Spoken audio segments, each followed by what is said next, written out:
Cambridge Muslim College, training the next generation of Muslim thinkers. Current European arguments about Islam and Muslims often seem to be trapped somehow between two big compulsions. On the one hand, we notice in our culture a multiculturalist worship of the, as they say, inviolable otherness of the other.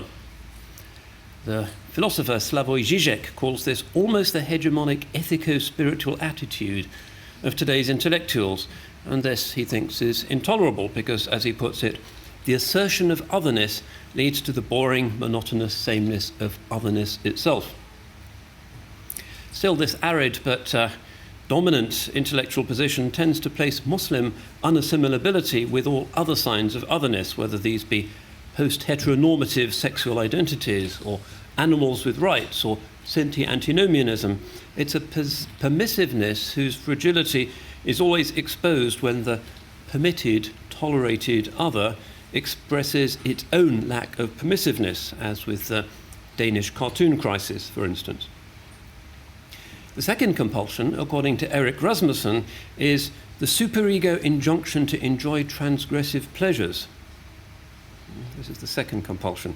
Hence, base jumping, rave culture, tattoos, and the baiting of disliked minorities, whether through the creation of deliberately offensive images, or mosque closures, or inquisitorial immigration criteria, which has become a kind of bread and circuses crowd pleaser. However, incongruous in a liberal society, the teasing of Muslims, and sometimes others, such as Roma communities and Catholic prelates, has become a spectator sport. We playfully enrage the other in his or her sanctuaries, but, as Žižek adds, the price we pay for the absence of guilt is anxiety. If we're going to accept this Žižekian take on things, we might find a diagnostic which helps us to understand the strikingly anxious state of current European culture and politics. The Muslim other, the current Semitic ghetto dweller, causes agitation because of his repressive folkways, and hence, despite Europe's Olympian superiority and philosophy of liberal indulgence, it increasingly censors and suppresses. The visibility of Muslim otherness in Europe is to be occluded or abolished in a new wave of secular iconoclasm. Unable to bear the sight of minarets, the Swiss constitution bans them. Thus, too, has Paris prohibited congregational worship in public. And 2 months ago, Denmark criminalized the wearing of the niqab. The actual meaning of these signs of otherness appears to be less salient than their performance as signs. They are icons which have to be smashed by the populists of the increasingly coercive nation-state. Europeanness itself increasingly seems to require a damnatio memoriae, an extirpation of the other's symbols, the most thorough and frank instantiation having been Serb and Croat policies of systematically uprooting mosques, cemeteries and inscriptions during the 1992-1995 Bosnian War. But Europe has more than one orthodoxy, or in this case, more than two. And perhaps the most tempting of third ways has been to save Islam from charges of irreducible otherness, and possibly from itself, by blurring all of the dichotomies. When Chomsky remarked that the Danish cartoons showcased, as he says, ordinary racism under cover of freedom of expression, fellow travellers rushed in to defend Islam from charges of a vulgar and foreign iconophobia. Against the chauvinism of growing numbers of Europeans, these voices earnestly prized Islam out of standard definitions presented by essentialists on both sides. Islam turns out to be far from iconophobic, and bien-pensant intellectuals are called to challenge the zealots by pouring out the unexpected treasures from the cornucopia of Muslim representational art. Quite a few recent exhibitions in major art galleries have constituted showcases of Muslim picture making, including a famous one in Copenhagen. The political adroitness of this turn is evident and almost certainly benign. What concerns us as scholars, academics, theologians, is its tendency to establish a stable and valid disaggregation of Islamic civilization, or at least to try and render normative a recurrent exception. Now, given the famous many-centeredness of Islam, a very ecumenical faith world which encompassed, in its pre-modern expression, far more cultures and perspectives than was possible in pre-modern Christianity, we can do no more than reach for such majoritarian or recurrent patterns, rather than seek to identify a supposed unanimous Muslim magisterium. Christianity, often accustomed to its own firm regulatory hierarchies and detailed creeds, has often struggled to recognize the very plurivocal nature of the Jewish and Islamic Semitisms. Surely, religions of the law must be more tightly regulated than the religion which has proclaimed a gospel freedom. Yet, Jewish and Muslim interpretations of the image question are indeed divergent, and also, perhaps strangely, really very marginal in the major theological and legal manuals. The law books, where many Christian and uninitiated secular minds expect to find a detailed and comprehensive code for believing life, the usual stereotype of what a Muslim fiqh book is like, actually hardly mention the crime of image making, which is certainly never subject to canonical punishments of the had type in any school of Islamic law, but falls always, if the judges bother at all, into the category of ta'zir, where the punishment or lack of it is left entirely to the discretion and local wisdom of the magistrate. But we will still need to check the Islamic record for any recurrent patterns of thought about images. And to do this, we begin not with the scriptures, but with their late antique point of emergence, their Sitz im Leben. The cradle of Islam has to be understood in terms of contiguity with wider Mediterranean habits. It's the lesson driven home by Glenn Bowersock, Garth Foden, and most of the currently significant history writing. Islam is not some kind of unique singularity. Its founding moment is not a strange, exotic outlier. Nascent Islam, of course, knew very well the rabbinic Judaism of the Medina Hasidim, vehement in their cultured despite for indigenous Arab fetishism. Not only the Ten Commandments, but Numbers 33:52, Deuteronomy 4:16, and the Hebrew scriptures in general used the word pesel and shikut synonymously for images and idols. The various cherubim and animal reliefs of the temple were taken to be exceptions that underlined this rule. And the Shulchan Aruch, perhaps the most influential legal sourcebook for today's Orthodox, repeats that, quote, "It is forbidden to make complete, solid, or raised images of people or angels or any images of heavenly bodies except for purposes of study." Of the axial religions, both Buddhism and Christianity refused image making for the first 2 centuries of their existence. Both, it seems, then altered their position through Greek influence. Both remain subject to sharp internal arguments about the viability of sacred images, and in the case of Christianity, these debates were closely associated with some of the religion's greatest historical traumas. The era of iconoclasm, launched by Byzantine bishops, was the greatest disruption ever experienced by the post-Chalcedonian Great Church, and the Reformation fiercely reopened the debate in the West. To this day, the dolls of Amish children have no faces. Byzantine and Reformed allergies to image making seem to overlap, as one would expect, with many of the Islamic debates.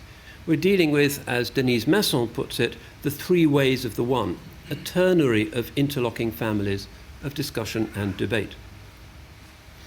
On this argument, some might even see Islam, as Hilaire Belloc famously did in his book on heresies, as a first and more successful Reformation.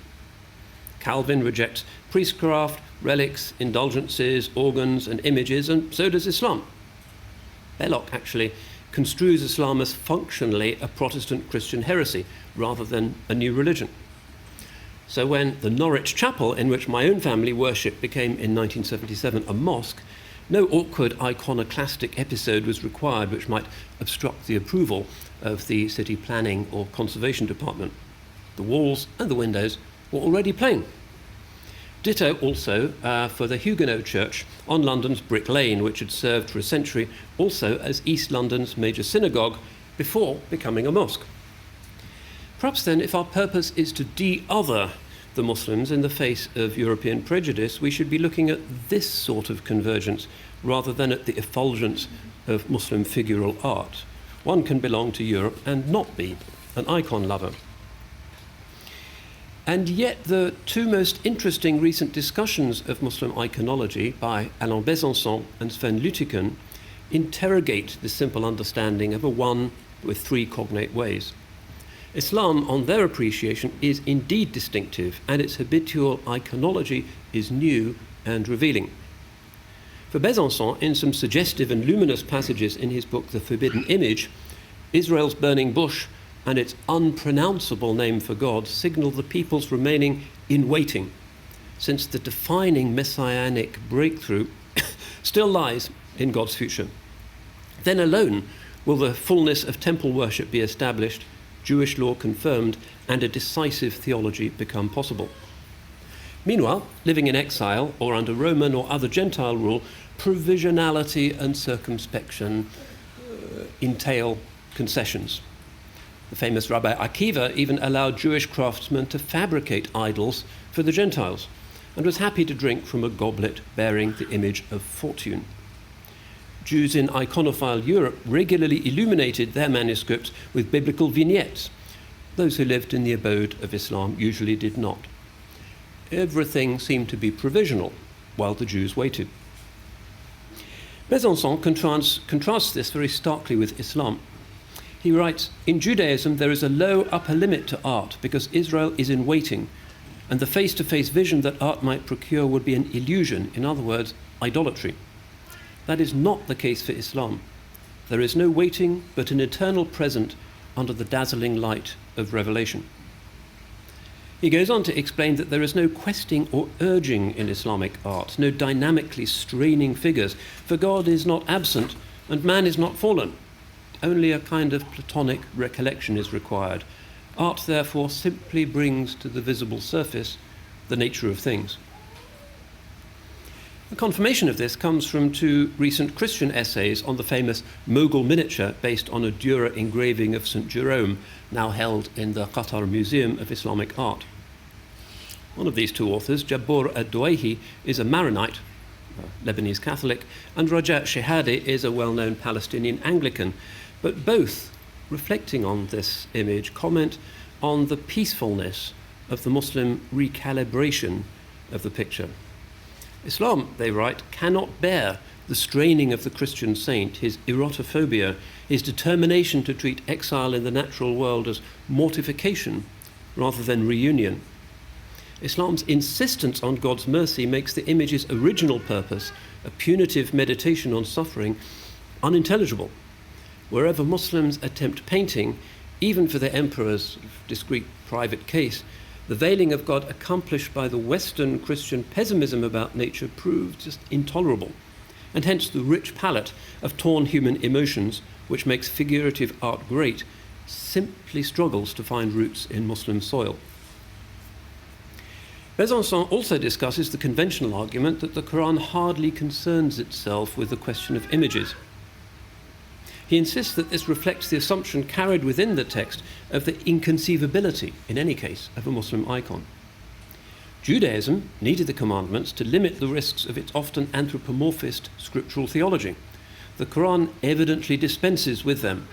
"Laysa kamithlihi shay'," the Quran announces, which, as the mystics point out, means not just that God has no likeness, but literally that nothing resembles a likeness of God, introducing a double distance, a double apophaticism.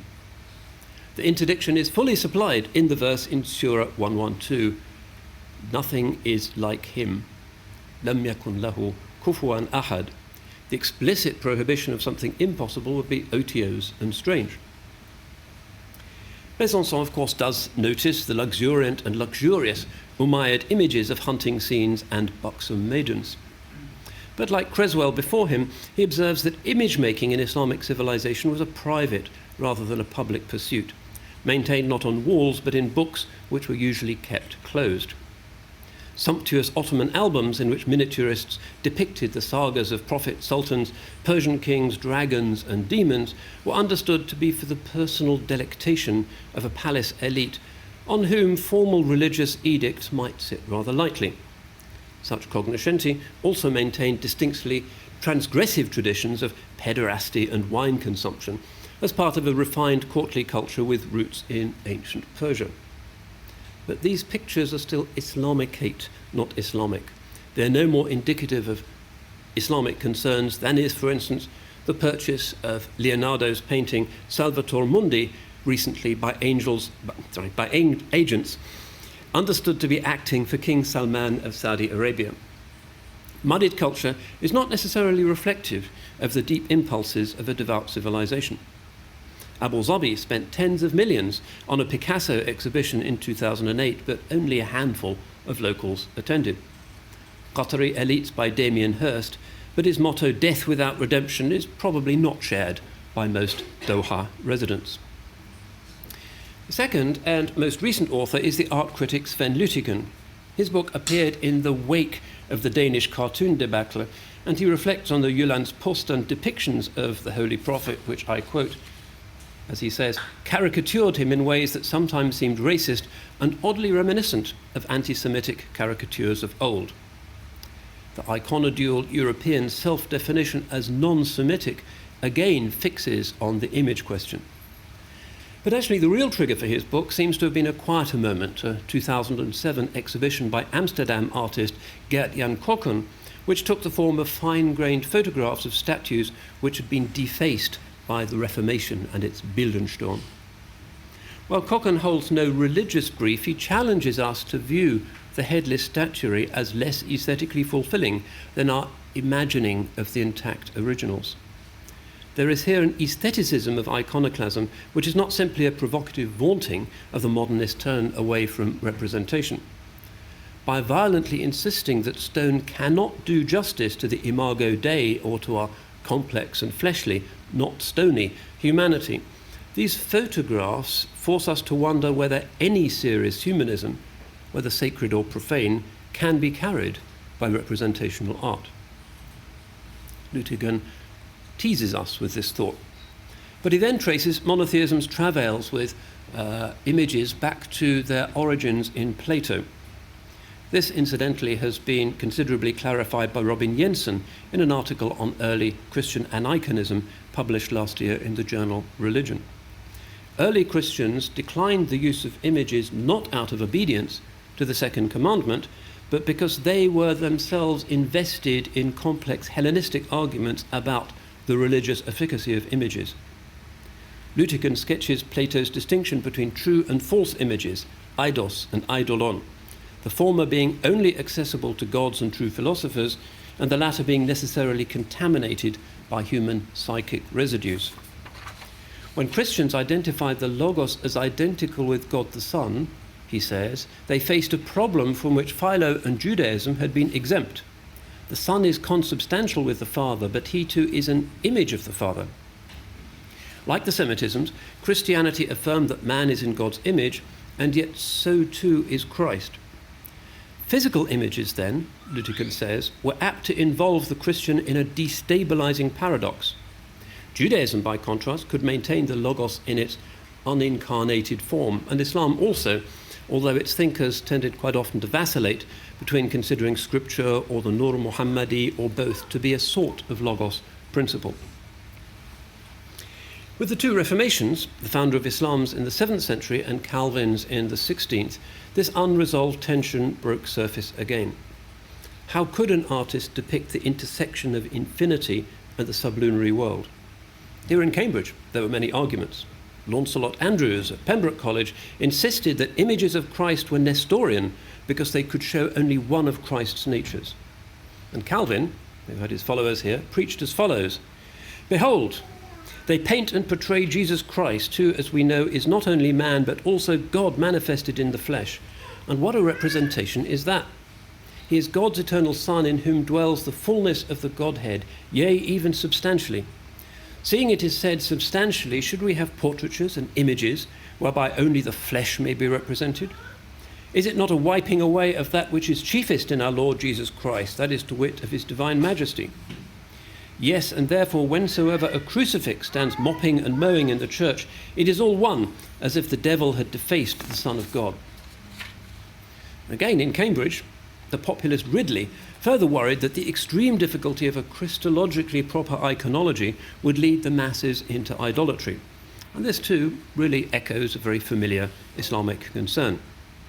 Not everyone bowing to an image, even one sanctioned by the church, is theologically sophisticated. And again, Islam and the reformers here seem to share a concern for the dangers of an elite Hellenized theology which was hardly suited to illiterate practitioners of a mass religion.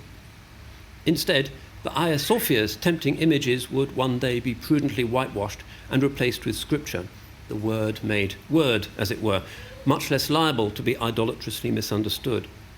Only then did the mighty structure truly point everyone, rather than just theologians, towards the Bible's God. Well, if this is the case, then perhaps we need to revise our earlier judgment, which proposed an Islamicate rather than Islamic nature for Islamic miniature painting. Of course, despite the determination of iconodual Western art historians to make a case for it, even sometimes an Islamophiliac case, the cartoon characters of most Muslim figurative art are deliberately two-dimensional, humorous and crude, their motions always jerky and puppet-like. Fingers in mouths, they are barely capable of expression.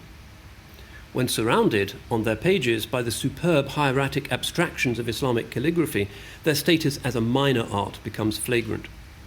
Painters needed to earn their keep, but as John Renard observes, they ensured that their figurative art was never representational. Indeed, the images are almost purely indicative rather than substantive. As Lois Farouqi sees matters, Islamic miniature painting renders superficially anthropomorphic forms into abstractions. Even the Mogul image of St. Jerome, which we spoke about, accomplishes this. And hence these cartoons are surely at their most aesthetically impressive when the childish faces are no longer trying to say anything, when they are erased, smeared by the wet finger of a pious pasha. For this veiling by the smear, however shocking to the European curator, is not the modern desecration of our theomorphic nature represented by, say, Lucian Freud, but something quite different, a sign of ineffability. Man alone, not his image, is the image of God. We might say that the faces are smeared up, not down. This true theistic humanism is well summarized by Titus Burckhardt, who writes this: "The portraying of divine envoys, rusul, prophets, anbiya, and saints, awliya, is avoided, not only because such images could become the object of an idolatrous cult, but also out of respect for what is inimitable in them. They are the vicegerents of God on earth.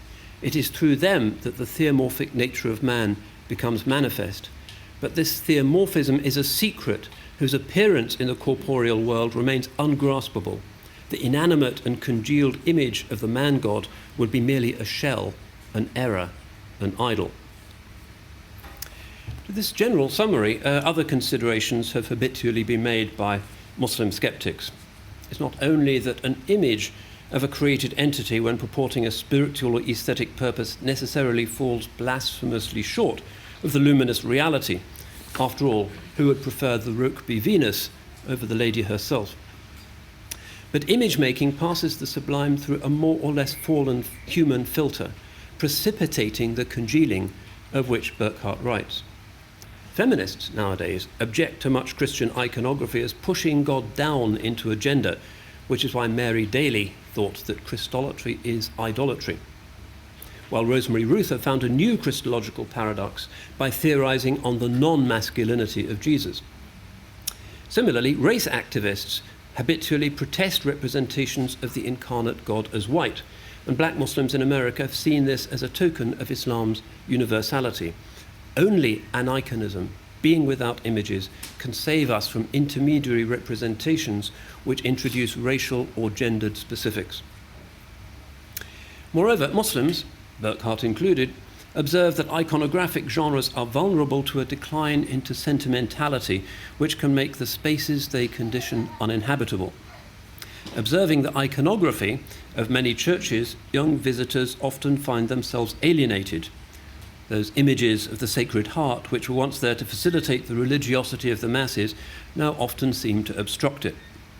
Those who have worked with the young often find that it is a clear space which celebrates geometry and stylized tessellations and vegetal motifs, which best proclaims monotheism's universal and urgent charm. Cambridge Muslim College, training the next generation of Muslim thinkers.